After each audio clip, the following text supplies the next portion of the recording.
what's up, good people? Mark Holmes here, and as always, I want to say thank you all for watching, commenting, subscribing, and being part of the Joe Boo Sports Report.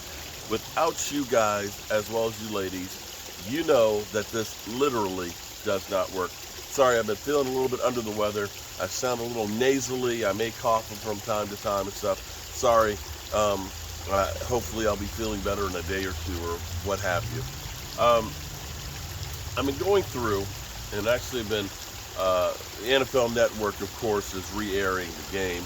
And, of course, with NFL Plus, which I'm not sure how big a plus it really is. They've got some bugs they need to get out of it. You know, it used to be NFL Game Pass, and they had more stuff with it.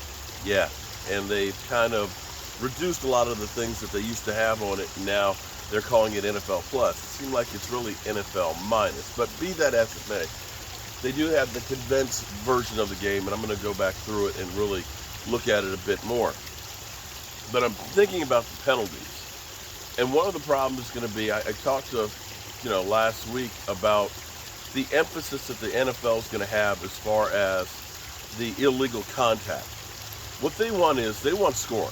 The NFL loves seeing touchdowns. They are shading the rules against the defense, and they're going to make it more difficult for the defense. You know, I'm sitting here looking at Terrell Basham's sack. The quarterback is still trying to make a move. He's trying to wrap him up and get him off the block. I'm not sure that was really, I understand the word of the letter of the rule is not spearing the quarterback and driving him into the ground and so on. But at some point, some of these things are going to be, you can't just stop. You just can't. It's the nature of the beast. And watching Tyler Smith, I'm going to do some film breakdown with it. Tyler Smith is a big, wide-shouldered guy. He's got a wide base. The great thing about Tyler Smith was, Tyler Smith, unlike Connor Williams, Tyler Smith is very aggressive and a road grader. He physically will dominate you, but his hands get out wide, in which case they will call it holding. Connor Williams was the opposite. Connor Williams would get manhandled and he would hold on for dear life.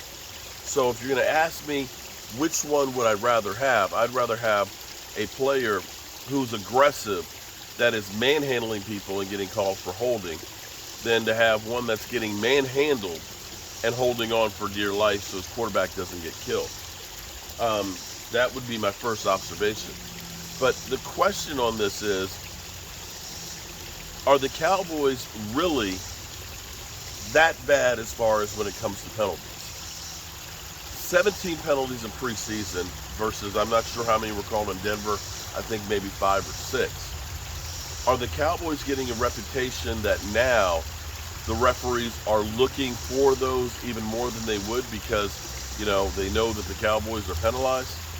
Are the Cowboys penalized for something that doesn't have anything to do with what's going on the field? And by no means do I look at this and say that the Cowboys didn't have penalties. If you really want to call it a penalty, you can call a penalty on every single play. Some get just kind of swept under the rug and not really looked at as tight as others. It's kind of like the Jordan rules. Michael Jordan got away with a lot more than what the average player would be because he was Michael Jordan. You could look at, say, Aaron Rodgers, who admits to drinking this tea, which is a narcotic that is illegal to take in the country. NFL, no problem. Randy Gregory smokes some weed. Maybe it should be Randy Weed. And, of course, he gets banned for years. So you have superstar potential that changes what you do. But I wonder if this is still the vendetta against Jerry Jones. See, Jerry Jones is the guy you love and hate at the same time if you're the NFL. Jerry Jones being that first guy that went out and got his own deals. Remember when they took the old stadium and they put the Nike swoosh on it? That was a no-no. You didn't go out there and get your own deals. But what it did was, it opened the doors for everybody. It opened the doors for more revenue than they could even shake a stick at. It made those guys even richer. You hated Jerry Jones for being the maverick out there getting those deals, but you love getting the money. So Jerry Jones is kind of that necessary evil. When Jerry Jones was pissed about what was happening with Zeke Elliott, and Jerry Jones was told by the NFL, you're paying the legal fees for this. And Jerry said, I got the best attorneys in the world. We gonna fight this. And proceeded to go to New York with his attorneys. And for some reason, Jerry Jones left that meeting saying, we're gonna pay the fines. I think it was that moment that everything got that much worse for the Cowboys. That the fact that Jerry Jones tried to stop Roger Goodell from having his job. Basically, Jerry Jones said, hold up before we look at this contract extension. Maybe we should have Bill Polian as the NFL commissioner.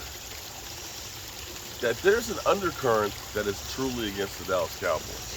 And the other part about this I'll put towards it is the rich kids. That's my new term for the Dallas Cowboys. The Dallas Cowboys are the rich kids that everybody else is jealous of. They got the big house. They got all the fancy toys. They've got the private chauffeur. And everybody's jealous of that. So you get other teams that fired up because they want to kick the rich kids' ass. You get everybody that hates you and wants what you have. Other players, they want the publicity that you have. They want to have the shows. They want to have the interviews and things. And so they feel, if I embarrass you, it's going to bring me attention. So the success that the Cowboys have had in the past, this mecca that is the Cowboys Stadium, promotes jealousy and bias against them. And that's why you look at this and say, will the Cowboys ever get a fair shot from the referees? Cowboys are going to have to do things better and beyond and not leave any doubt on anything that they do, because you will not get the benefit of the doubt. And that's a travesty. But it is what it is. It is what it is. Well, that's all I got for you guys right now. We got our live stream in a couple hours. I can't wait to get out here and hang with my people. As always, I appreciate y'all. Hope you're having a great Sunday. At least we're getting closer to football season. Peace.